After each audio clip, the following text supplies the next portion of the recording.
Hello. నమస్కారమండి. ఈరోజు మనం ఎస్ఏపీ ప్రొడక్ట్ కాస్టింగ్ యొక్క డెమో చూస్తామండి. నా పేరు రాజన్ అయ్యర్. కాంటాక్ట్ డీటెయిల్స్ కింద ఇచ్చున్నానండి. Ah, let's directly get into it. Only 30 minutes of recording is available through MS champ అండి. కాబట్టి ఇది మల్టిపుల్ సెషన్స్‌లో ఉంటుంది. మేమేం కవర్ చేస్తాము, entire gamut of product costing అండి. ప్రొడక్ట్ కాస్టింగ్‌కి సంబంధించిన ప్రతీది right from enterprise basic settings, ఏమేం మాస్టర్ డేటాస్ ఉన్నాయి, ఇంటిగ్రేషన్ టచ్ పాయింట్స్ ఏంటిది, మీకు తెలిసిన విధానంగా SAP controlling product costing especially MM, SDPP, CO, material ledger, actual costing అన్నిటితో గూడా మీకు ఇంటిగ్రేషన్స్ టచ్ పాయింట్స్ ఉంటుందండి. ప్రొడక్ట్ కాస్టింగ్‌కి వచ్చేసి preliminary costing, simultaneous costing, actual costing, product cost by order, by period, by sale order, లాస్ట్‌కి costing run ఇవన్నీ. ఇవన్నీ కాకుండా అడ్వాన్స్ సినారియోస్ కూడా చెప్తామండి. అడ్వాన్స్ సినారియోస్‌లో మీరు చూడొచ్చు. Mixed costing, split valuation, COGS splitting, usage variance splitting, joint production, subcontracting, engineering to order, ABC costing, special procurement, inter plant transfer, inter company transfer, transfer pricing concept అంటే ఏంటిది? Profit centre valuation అంటే ఏంటి? Group valuation, material ledger, margin analysis, COPA. సాధారణంగా నేను నా యొక్క 24 సంవత్సరాల కెరీర్‌లో నేను చూసిందేంటంటే, ఎస్ఏపీలో వచ్చిన చాలామంది ఎలా చేయాలి అనుకుంటారే కానీ, ఎందుకు చేస్తున్నాము అనే ఒక విషయంలో కొంచెము ఇంకా ముందుకు రావాలి అండి. ఆహ్, ఎలా చేయాలి? కాన్ఫిగరేషన్స్ నేర్చుకుంటే సరిపోదండి. ఎప్పుడైతే మీరు ఒక డిజైన్ వర్క్‌షాప్‌లో కూర్చుంటారో, మీరు రిక్వైర్మెంట్స్ గ్యాదర్ చేస్తారో, దానికి సొల్యూషన్ ప్రపోజల్ చేయాలో, అలాంటి టైంలో దాని వెనకాల ఉన్న కాన్సెప్చువల్ నాలెడ్జ్ చాలా అవసరం అండి. నా కెరియర్‌లోనే నేను ఎంతో మందిని చాలా అడిగానండి. ఎందుకు మీరు ఆహ్, ఆహ్, ప్రైస్ డిటర్మినేషన్, ప్రైస్ కంట్రోల్ 3 అనేది స్టాండర్డ్ ప్రైస్ ఎందుకు యూజ్ చేశారు? వి 2 మూవింగ్ యావరేజ్ ప్రైస్ ఎందుకు యూజ్ చేస్తారు అని చాలా మందిని అడిగితే వాళ్ళకి ఆన్సర్ లేదు.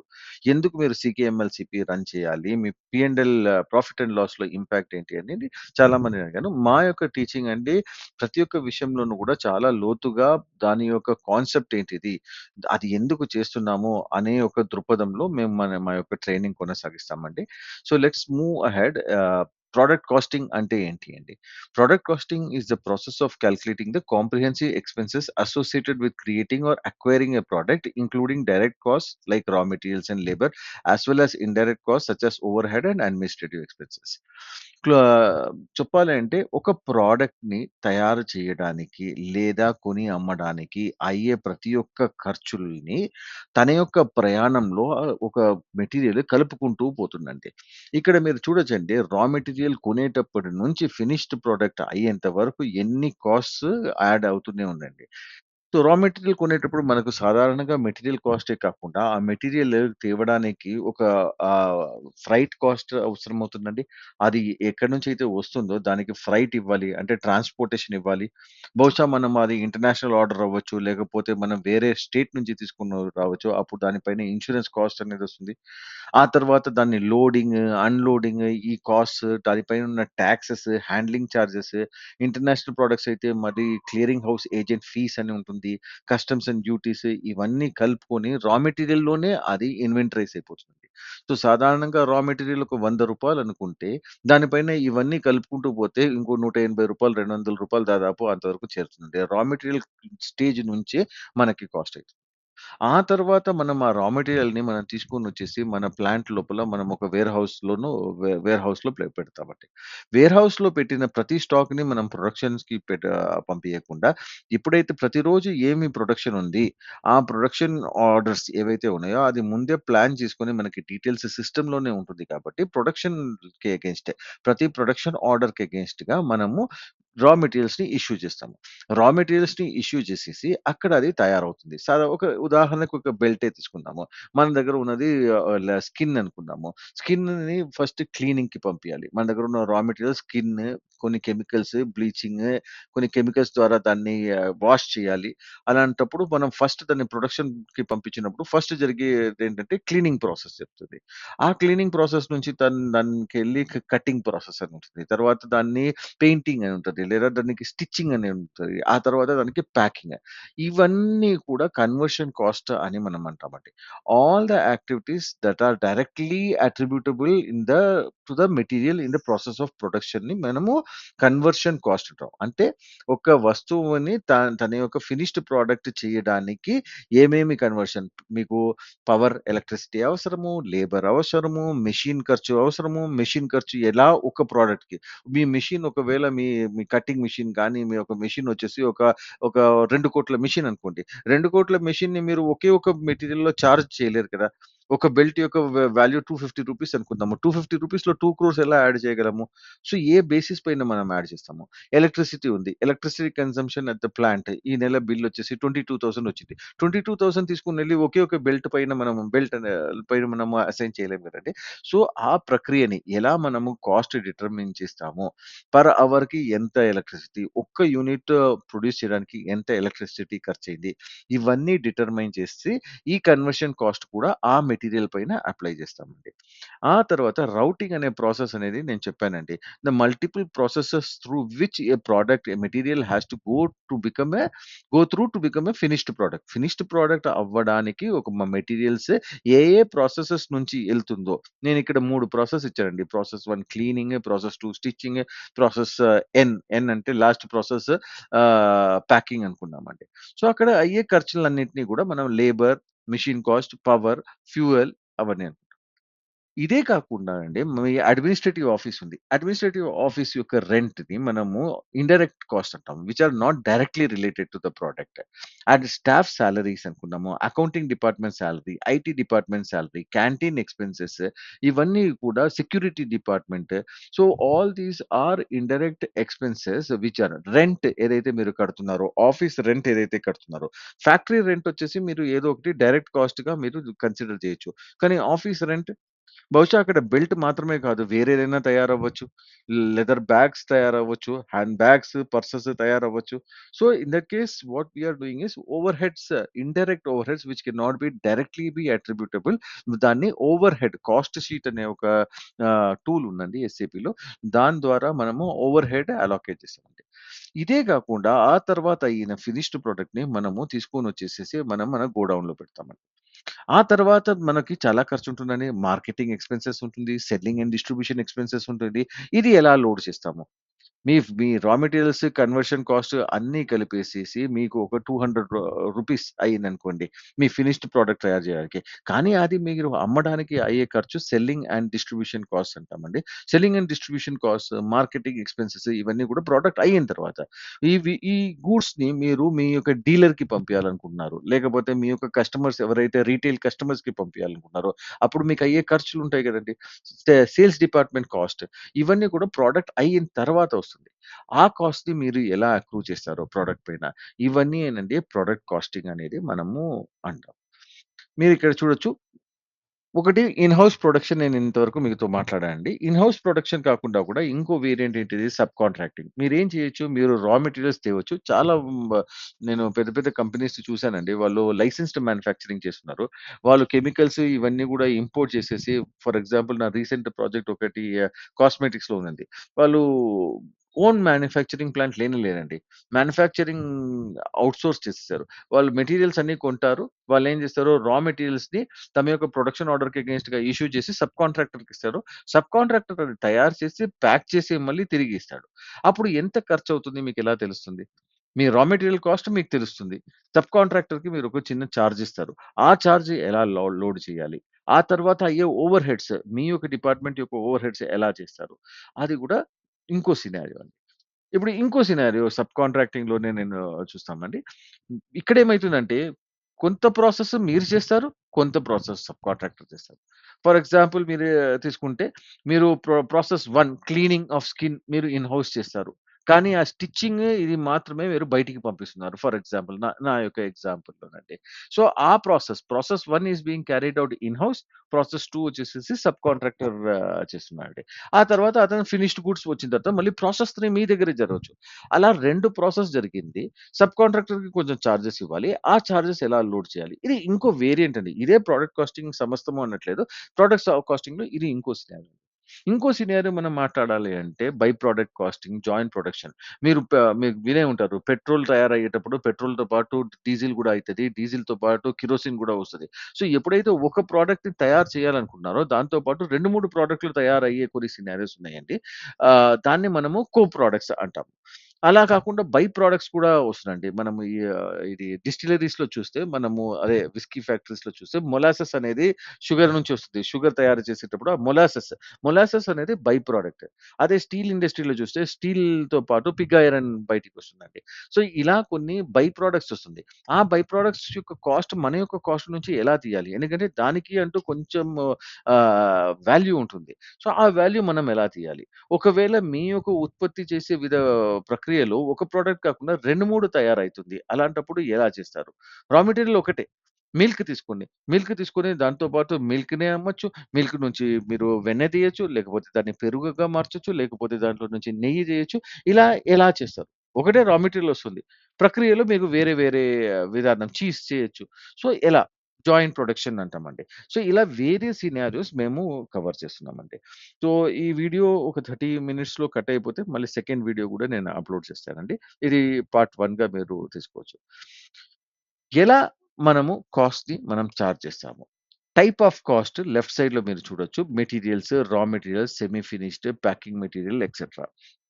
ఈ కాస్ట్స్ మనం ఏం చేస్తాము గూడ్స్ ఇష్యూ చేస్తామండి. దేనికి ఒక ప్రొడక్షన్ ఆర్డర్ ఒకటి చేసామనుకోండి. ఒక ప్రొడక్షన్ ఆర్డర్‌లో నాకొక 1000 బెల్ట్‌లు కావాలి. ఈరోజు తయారవ్వాలి. ఆ ప్రొడక్షన్ ఆర్డర్‌కి ఏంటి ఏమేమి రా మెటీరియల్స్ కావాలి అనేది ఎలా తెలుస్తుందండి? ఒక్క బెల్ట్ తయారు చేయడానికి ఏమేమి మెటీరియల్స్ ఉన్నాయో దాన్ని 1000తో ఇక్కడ నేను 1000 క్వాంటిటీ అన్నాను కాబట్టి 1000కి కావాల్సిన ఎన్ని రా మెటీరియల్స్ ఉన్నాయో అవన్నీ కూడా వచ్చేసి గూడ్స్ ఇష్యూ అనే ఒక ప్రక్రియతో ఒక ఫీచర్ ద్వారా మనము ఆ ప్రొడక్షన్ ఆర్డర్‌కి మనము ఇష్యూ చేస్తామండి. ఆ తర్వాత labour, machine, power, fuel, water, other direct costs ఏవైతే ఉన్నాయో అది యాక్టివిటీ కన్ఫర్మేషన్ ద్వారా మనము ఒక ప్రొడక్షన్ ఆర్డర్ పైన మనం అప్లై చేస్తాం. ఈ ప్రొడక్షన్ ఆర్డర్‌లో ఈ 1000 బెల్టులు తయారవుతుంది. దీనికి అవసరమైన లేబర్, మెషిన్ ఇవన్నీ గూడా ఎంత అనే ఒక కాస్ట్ ప్రొడక్షన్ ఆర్డర్‌కి అప్లై అయిపోతుందండి. ఆ తర్వాత ఇండైరెక్ట్ కాస్ట్స్, ఓవర్ హెడ్స్ వచ్చేసేసి admin expenses, salaries, office rent etcetera వచ్చేసేసి ఒక కాస్ట్ షీట్ ద్వారా మనము ఒక ప్రొడక్షన్ ఆర్డర్‌కి అప్లై చేసేసి మనకి తయారైన ఫినిష్డ్ ప్రొడక్ట్ ఎంతకి తయారయింది అని మనము తెలుసుకుంటామండి. కానీ ఇక్కడ ఇంకా చాలా డీటెయిల్స్ ఉన్నాయండి. ఎందుకంటే మీరు ప్రొడక్షన్ ఆర్డర్ అనేది ప్రతిరోజు చేస్తారు. కానీ మీ ఎలక్ట్రిసిటీ బిల్ ఎప్పుడొస్తుందండి? వాటర్ బిల్ ఎప్పుడొస్తుంది? మీరు సాలరీస్ ఎప్పుడు పే చేస్తారు? ఎంతమంది లేబర్ కొన్నిసార్లు లీవ్ తీసుకోవచ్చు. యాక్చువల్ లేబర్ ఆ నెలకి ఎంత ఖర్చయింది? యాక్చువల్ కాస్టింగ్ వస్తుందండి. నేను ఇంకా ఇప్పుడే దానికెళ్ళట్లేదు. ఇది మీరు సాధారణంగా ఒక కాస్ట్ ఎస్టిమేట్‌తో ఎళ్తారు. ఓకే. ప్రతి ప్రొడక్ట్ తయారు చేయడానికి ఇంత లేబర్. ఒక బెల్ట్ తయారు చేయడానికి నాకు ఒక 20 మినిట్స్ ఆఫ్ లేబర్ పడుతుంది. ఒక 10 మినిట్స్ ఆఫ్ మెషిన్ టైమ్ పడుతుంది. ఇంత ఫ్యూయల్ పడుతుంది. ఇంత వాటర్ పడుతుంది. అనే ఒక ఎస్టిమేట్‌తో ప్రిలిమినరీ ఎస్టిమేట్ తీసుకొని మీరు ఇది చార్జ్ చేస్తారండి.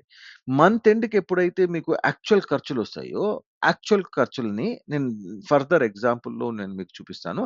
డిటర్మైన్ చేసేసి యాక్చువల్ కన్జంప్షన్ ఆఫ్ ప్రొడక్షన్ ఎంతయింది? ఎంత యూనిట్స్ ఆఫ్ పవర్ అయ్యింది అని తెలుసుకొని యాక్చువల్ రేట్ తయారు చేసుకొని మీరు అప్లై చేస్తారండి. So, let me not talk about that now. అది అనవసరంగా కన్‌ఫ్యూజ్ అవుతుంది. Further there is an example అండి. Let's proceed ahead. ఆహ్, ఇక్కడ మీరు చూసారు. సాధారణంగా ఒక ఎంఐఎస్ ఫార్మాట్ అనేది ఏముంటది. మీరు కాస్టింగ్ నేర్చుకునేటప్పుడు మీరు గుర్తుపెట్టుకోవాల్సిన వెరీ, వెరీ, వెరీ ఇంపార్టెంట్ ఏంటిదంటే ఫినాన్షియల్ అకౌంటింగ్ వేరే, ఇంటర్నల్ మేనేజ్మెంట్ అకౌంటింగ్ వేరే. ఫినాన్షియల్ అకౌంటింగ్ అనేది జనరల్ లెడ్జర్ నుంచి మీరు తీసుకొనొచ్చేసి బయటున్న స్టేక్ హోల్డర్స్‌కి ఇంక్లూడింగ్ గవర్నమెంట్ కానీ, షేర్ హోల్డర్స్‌కి కానీ, క్రెడిటార్స్‌కి కానీ ఇవ్వాల్సొస్తుంది. దాన్ని balance sheet and P and L మాదిరిగా ఇస్తామండి. That is derived from the general ledger accounting. కానీ మీ యొక్క కాస్ట్ షీట్‌లో for example non operating income and expense ఒకవేళ మీ దగ్గర ఐడిల్ క్యాష్ ఉంది. దాన్ని మీరేదో బ్యాంక్‌లోనో పెట్టేసి ఎఫ్‌డి మాదిరిగా దానికొచ్చిన ఇన్‌కమ్ మీ రెగ్యులర్ ఇన్‌కమ్ కాదు కదండీ. మీరు మీ ఒక ఆఫీస్ పోర్షన్‌లో కొంత పోర్షన్ మీరు సబ్లెట్ చేసేసి మీకొక ఇన్‌కమ్ వచ్చింది. That is not part of your business income. So, management అకౌంటింగ్‌లో వచ్చేసేసి మనం ఏం చేస్తామంటే మనం ఏం చూస్తామంటే, మన ప్రొడక్ట్స్‌కి సంబంధించి మనకి ఎంత ఖర్చయింది, దాని ప్రాఫిట్ ఎంత అనేది మనం నిర్ధారిస్తామండి. Usually it starts with gross sales revenue అండి. మనకి సేల్స్ నుంచి వచ్చిన ఆదాయము ఇక్కడ మీరు చూస్తే ఒక రూ. 1,00,000 ఉంది. రూ. 1,00,000 ఆదాయం ఉంటే, దాని తర్వాత దాంట్లో నుంచి ఏమేమి డిస్కౌంట్స్ ఇచ్చారు. ట్రేడ్ డిస్కౌంట్ గాని, కూపన్ డిస్కౌంట్ గాని, కార్ట్ రూల్ డిస్కౌంట్ గాని, బ్యాంక్ డిస్కౌంట్ గాని, ఇవన్నీ డిస్కౌంట్ ఇచ్చిన తర్వాత మీకొచ్చిన ఆదాయం ఏంటిది? ఆ ఆదాయం నుంచి మీరు ఏం చేశారంటే కాంట్రిబ్యూషన్ మార్జిన్ 1 కనుక్కోవడానికి మీరిక్కడ ఏం చేస్తారంటే డైరెక్ట్ కాస్ట్, కన్వర్షన్ కాస్ట్ ఇవన్నీ మీరు తీసేస్తారండి. ఒక్క నిమిషం అండి. నేను పాయింటర్‌ని తీసుకొనొస్తాను. ఓకే. మీరిక్కడ చూడొచ్చు. డైరెక్ట్ కాస్ట్, కన్వర్షన్ కాస్ట్ తీసేసి కాంట్రిబ్యూషన్ మార్జిన్ 1 అనేది ఇప్పుడు మీకు 45,000 వచ్చిందండి. అంటే 50,000 ఖర్చయింది. ఇప్పుడు మీకొచ్చిన ప్రాఫిట్ 45,000. దాని నుంచి మీరు over heads, admin expenses etcetera అని తీయొచ్చు. అప్పుడు మీకొచ్చేది కాంట్రిబ్యూషన్ మార్జిన్ 2 45,000. సారీ ఇక్కడ 35,000 ఉండాలండి. జస్ట్ ఒక స్మాల్ ఎర్రర్ 35,000 ఉండాలి. ఆ 35,000 నుంచి మీరు selling, non operating income expenses ఇవన్నీ తీస్తే మీకొచ్చే రావాల్సిన profit 25,000. That is called PBDIT. ఈ ఫార్మాట్ అన్ని ఫ్యాక్టరీస్‌కి, అన్ని ఇండస్ట్రీస్‌కి సేమ్ కాదండి. ప్రతి ఒక్క బిజినెస్ కూడా వాళ్ళకి ఎలా అయితే వీలు పడుతుందో, వాళ్ళకి ఎలా అయితే అవసరమో వాళ్ళొక ఎంఐఎస్ ఫార్మాట్‌ని చేసుకుంటారు. మన యొక్క కాంట్రిబ్యూషన్ దీనికి ఇది యూజువల్లీ మనం కోపా నుంచి తీసుకొనొచ్చేసి మనం వాళ్ళకిస్తామండి. సో, యూ డెఫినైట్‌లీ ఒక కంట్రోలింగ్ బ ఎస్ఎంఈకి ఈ ఎంఐఎస్ ఫార్మాట్స్ అనేది అవగాహన ఉంటుంది. అవగాహన ఉండాలి కూడా. ఎందుకంటే మీరు చేసే మాక్సిమం కంట్రోలింగ్, డిస్ట్రిబ్యూషన్, అసెస్‌మెంట్స్ ఇవన్నీ కూడా దీన్ని చాలా ఇంపాక్ట్ అయితుంది. కోపా అలొకేషన్ సైకిల్స్ కానీ ఇవన్నీ కూడా దీన్ని చాలా మటుకు ఇంపాక్ట్ చేస్తుంది. Next let us go into ah, ఒక ఎగ్జాంపుల్ అండి. ఇంతకుముందు చెప్పినట్టు మనము ఒక నిర్ధారణకొస్తామండి. ఈ ఈ నెల నేనొక 1,00,000 బెల్ట్‌లని తయారు చేస్తాము.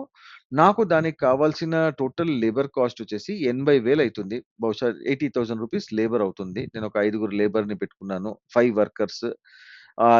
8 అవర్స్ ఎ డే పనిచేస్తారు. 20 వర్కింగ్ డేస్ అనుకున్నామండి. వారానికి 5 డేస్ వర్కింగ్.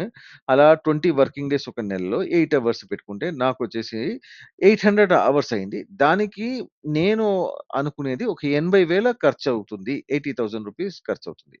అప్పుడు 80,000 ఖర్చు, 800 అవర్స్ అయినప్పుడు పర్ అవర్ నా కాస్ట్ ఎంతవుతుందండి? ఆఫ్‌కోర్స్ మీరు చెప్పిన విధానంగా రూ. 100 పర్ అవర్. ఈ రూ. 100 పర్ అవర్ ఏంటండి? Planned rate per hour. Planned labour rate per hour.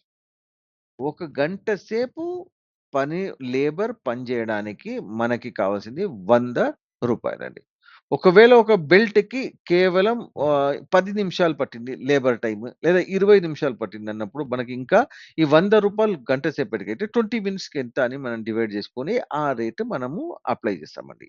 ఇది మనము రౌటింగ్‌లో మనము అప్లై చేస్తాము. సిస్టమే కాలిక్యులేట్ చేసుకుంటుంది. మనం కేవలం అక్కడ ఒక ప్రొడక్ట్ తయారు చేయడానికి ఎంత టైం పడుతుంది అంటే ఈ రేట్ ఇంటూ ఆ టైమ్ తీసేసుకొని అదే కాలిక్యులేట్ చేసుకుంటుందండి. దాన్ని మనము ప్లాన్డ్ యాక్టివిటీ రేట్ అంటాం. ఇక్కడ నేను ఒక ప్రొడక్ట్ యొక్క కాస్ట్‌ని తీసుకొనొచ్చానండి. మీరు చూడొచ్చు. ఆహ్, ఒక ప్రొడక్ట్ తయారు చేయడానికి నాకు రా మెటీరియల్ 1 వచ్చేసేసి ఓకే. 3 యూనిట్స్ అవసరమండి. 3 యూనిట్ల ఒక రా మెటీరియల్ 1 ఉంటే నాకొక ప్రొడక్ట్ తయారవుతుంది. రా మెటీరియల్ 2 అనేది నాకు 2 యూనిట్స్ కావాలి. ప్యాకింగ్ మెటీరియల్ వచ్చేసి 1 యూనిట్ కావాలి. వీటి రేట్స్ నేను స్టార్ట్ అయ్యేటప్పుడు ఒక ఎస్టిమేట్ ఏసుకున్నాను. నాకు రా మెటీరియల్ 1 అనేది రూ. 20కి పర్ యూనిట్ దొరుకుతుంది. కాబట్టి 20 యూనిట్స్ ఇంటూ 3 నాకు రూ. 60 అవుతుంది. రా మెటీరియల్ 2 యొక్క ధర రూ. 15. రూ. 15 క్వాంటిటీ 2 యూనిట్స్‌కి రూ. 30 అవుతుందండి. అలానే ప్యాకింగ్ ప్యాకింగ్ కొంచెం కాస్ట్‌లీ. ఆహ్, అది ఒక యూనిట్ చాలు. నాకు రూ. 30 అవుతుందండి.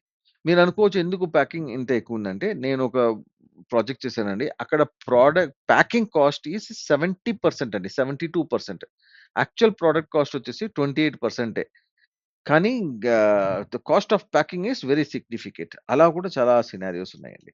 సో, నాకు మెటీరియల్స్ ఏవైతే ఖర్చవుతుందో అది నాకు ద్వారా వస్తుంది.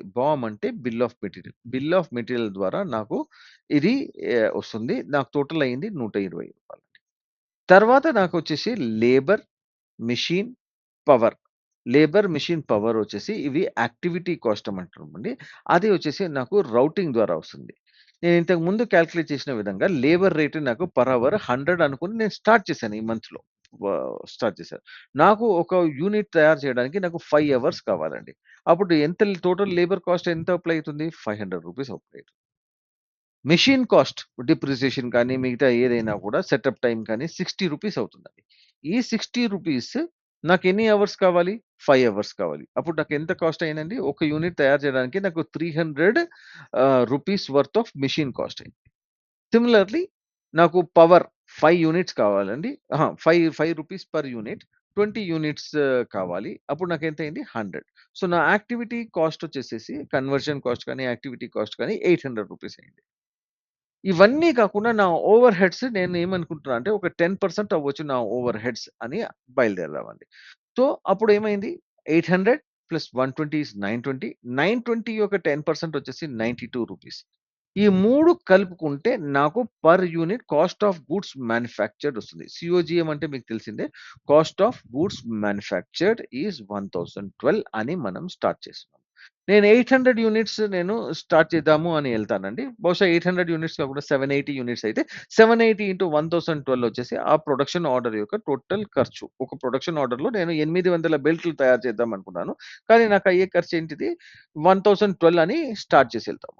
కానీ స్టార్ట్ చేసి ఎళ్ళిన తర్వాత మనకి యాక్చువల్ కాస్ట్ అనేది వస్తుంది. For example.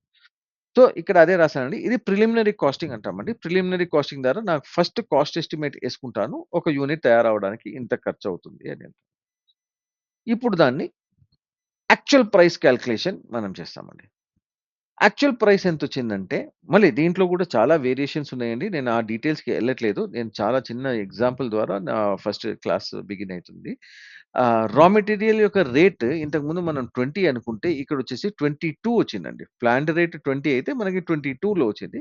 ఇక్కడ రా మెటీరియల్ 2 మనం ఎంత అనుకున్నామండి? రా మెటీరియల్ 2 రూ. 15 అనుకుంటే మనకి రూ. 18 పడిందండి. రా మెటీరియల్ 3 ప్యాకింగ్ మెటీరియల్ వచ్చేసి 30 అనుకుంటే 25 పడిందండి. మీరిక్కడ చూడొచ్చు 30 అనుకుంటే మనకి 25లో మనకొచ్చేసిందండి.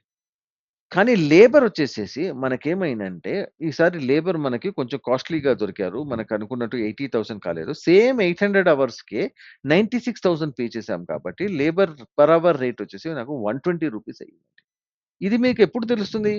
మంత్ ఎండ్‌లో మీరెప్పుడైతే యాక్చువల్ పేమెంట్స్ చేస్తారో, ఇవన్నీ కాలిక్యులేట్ చేసిన తర్వాత మీకు యాక్చువల్ ప్రైస్ కాలిక్యులేషన్ చేస్తారు. సో, అప్పటి వరకు ప్రొడక్షన్ ఆగదు కదండీ! అందుకే ఆ ప్రొడక్షన్ జరుగుతుంది. ప్రొడక్షన్‌కి ఎంత ఖర్చయింది అనేది మనం ప్రిలిమినరీ కాస్టింగ్ ద్వారా చేసుకుంటాము. ఆ తర్వాత మంత్ ఎండ్‌లో అదే ప్రొడక్షన్ ఆర్డర్స్‌ని మనం యాక్చువల్ ఖర్చెంతయింది, యాక్చువల్ అవర్స్ ఎన్ని వర్క్ చేశారు, రేట్ ఎంత అని కాలిక్యులేట్ చేసుకొని, ఇంతకుముందు ఈ నెలలో ప్రొడక్షన్ ఆర్డర్స్ ఏవైతే మనం చేశామో వాటన్నిటిని రీవాల్యుయేట్ చేసుకుంటాము. సో, ఇప్పుడు మనం 1012 అయింది అనుకున్నాము. ఇప్పుడు మనం చూద్దామండి ఎలా వస్తుంది అని. Let's let's look at the journal entries అండి. ఆహ్, let's look at the journal entries. First నేనేం చేస్తున్నానండి, నా బ్యాలెన్స్ షీట్‌లో ఇలా ఉందండి. నా బ్యాలెన్స్ షీట్‌లో మిగతా ఎలిమెంట్స్ నేను చూపియట్లేదు. మీరు రైట్ సైడ్‌లో బ్యాలెన్స్ షీట్ చూడొచ్చు. లెఫ్ట్ సైడ్‌లో ఇన్‌కమ్ స్టేట్‌మెంట్ చూడొచ్చు. రా మెటీరియల్ కింద మీకు కాంటాక్ట్ డీటెయిల్స్ ఉన్నాయండి. మీకు ఇంకా డీటెయిల్స్ కావాలంటే మీరు ఈ నంబర్‌కి కాంటాక్ట్ చేయొచ్చండి. 91 అనేది India code. 1, 2, 3, 4, 5 India code. So, నా దగ్గర రా మెటీరియల్స్ ఒక 1000 యూనిట్స్ ఉందండి. 1000 యూనిట్స్ రా మెటీరియల్ ఉంది. ఒక్కొక్కటి రూ. 22తో నేను 22,000కి తెచ్చుకున్నానండి. రా మెటీరియల్ 2 వచ్చేసి 1000 యూనిట్స్ 18,000కి తెచ్చుకున్నాను. Packing material. ఇలా ఉండదు మీ బ్యాలెన్స్ షీట్. కాకపోతే మీకు అర్థం అవ్వడానికి నేను 3 లైన్స్‌లో బ్రేక్ చేశాను. మీకు ఓన్లీ రా మెటీరియల్ అని మాత్రమే ఉంటుంది. Raw material inventory.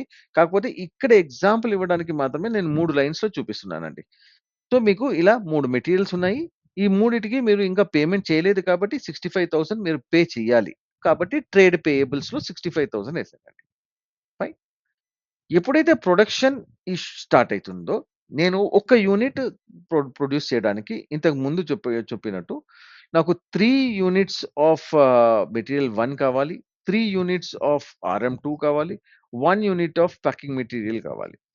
So, 3 units ఒక్క యూనిట్‌కి రూ. 22 అయినప్పుడు నేను 3 యూనిట్స్‌కి నేను ఏం చేస్తాను ఖర్చయింది పీ&ఎల్‌కి కన్జంప్షన్ అకౌంట్‌కి తీసుకెళ్తానండి చూడండి. 3 యూనిట్స్‌కి 3 ఇంటూ 22 66. ఆ 66 నేను పీ&ఎల్‌లో హిట్ చేస్తాను. ఆ ఎంట్రీ ఏమొస్తుందప్పుడు? Debit your consumption, credit your inventory. Inventory తగ్గిపోతుంది చూడండి. ఈ రూ. 66 అనేది 22,000 నుంచి తగ్గిపోయి మీ దగ్గర ఇప్పుడు ఎంతొచ్చిందండి? 21,934. 21,934. Similarly raw material 2 as well as packing material నేనిక్కడ తగ్గించానండి. అది ఎళ్ళేసి ఇప్పుడు ఎక్కడ కూర్చుంది? పీ&ఎల్‌లో ఎళ్లి మనకి 66 + 54 120 145 వచ్చేసి మనము బ్యాలెన్స్ షీట్ నుంచి మనం ప్రొడక్షన్ ఆర్డర్‌కి ఇష్యూ చేసాం కాబట్టి అదొచ్చేసేసి పీ&ఎల్‌లో కూర్చుంది. నెక్స్ట్ మీరు దీంట్లో ఏం చేయాలండి? నెక్స్ట్ మీరొచ్చేసేసి దీనికి activity cost, labour, machine, power. Labour వచ్చేసి నాకొక 7 యూనిట్స్ అనుకున్నామండి. 120 ఇంటూ 7, 125 ఇంటూ 7 ఇలా నా లేబర్ ఖర్చొచ్చేసి రూ. 840. మెషిన్ కాస్ట్ వచ్చేసి 525. పవర్ వచ్చేసేసి 120. ఈ 3 కాస్ట్స్ కలిపితే నాకొచ్చిందేంటంటే, ఇది నేనింకా పే చేయలేదు వాళ్ళకి. కాబట్టి ప్రొవిజన్ ఫర్ ఎక్స్‌పెన్స్ అకౌంట్‌లో 1485 it's a liability obviously. So, ఈ 3 ఖర్చుల్ని నేను తీసుకొనెళ్ళేసి ఎంట్రీ ఏముంటుందండి? Debit your expenses, credit your provision for expense. లేదా క్రెడిట్ యువర్ బ్యాంక్ కానీ, మీరు యాక్చువల్లీ పే చేస్తే క్రెడిట్ యువర్ బ్యాంక్ కానీ, లేకపోతే ఇలా ఇక్కడ ప్రొవిజన్ ఫర్ ఎక్స్‌పెన్స్‌లో నేను 1485 ఏసుకున్నానండి. దాంతో పాటు ఇండైరెక్ట్ కాస్ట్ ఓవర్ హెడ్స్ వచ్చేసిందండి. అదొచ్చేసి ఒక 163. ఆ 163 కూడా మీరు పే చేయాలి అనుకోండి. ఆఫీస్ రెంట్ కానీ, రాయల్టీస్ కానీ ఏదైనా అనుకుందాం. సో, ఇలా మీరు ఇప్పుడు ఎంట్రీ బుక్ చేశారు. ఇప్పుడు మనము ఒక యూనిట్‌ని అమ్ముదాము ఇప్పుడు. Let's assume you produced 10 units. ఇప్పుడు నేను 1 యూనిట్ యొక్క కాస్ట్ ఏసాను కాబట్టి let's assume you produced 10 units and sold 5 units and sale price of each unit is at rupees 3000 అండి. నేనొకవేళ ఓకే. నేను 10 యూనిట్స్ ప్రొడ్యూస్ చేశాను.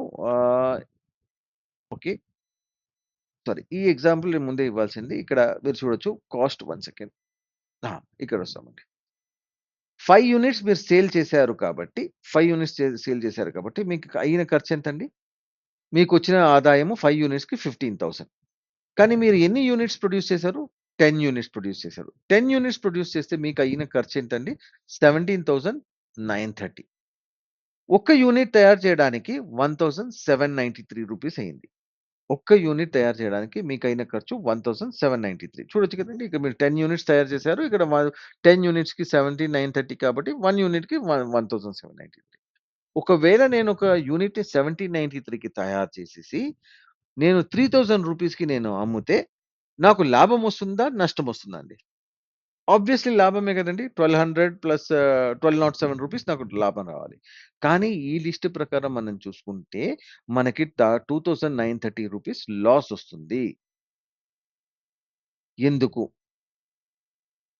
ఎందుకు లాసొస్తుంది అనేది మనము ఇక్కడ ఆలోచిస్తే, మనం 10 యూనిట్స్ ఇక్కడ ఖర్చు మనం పీ&ఎల్‌లో బుక్ చేసాము. ఆదాయము కేవలము 5 యూనిట్లది మాత్రమే మనం బుక్ చేసాము. నేను ఈ నెల కేవలం 5 యూనిట్స్ మాత్రమే నేను అమ్మాను.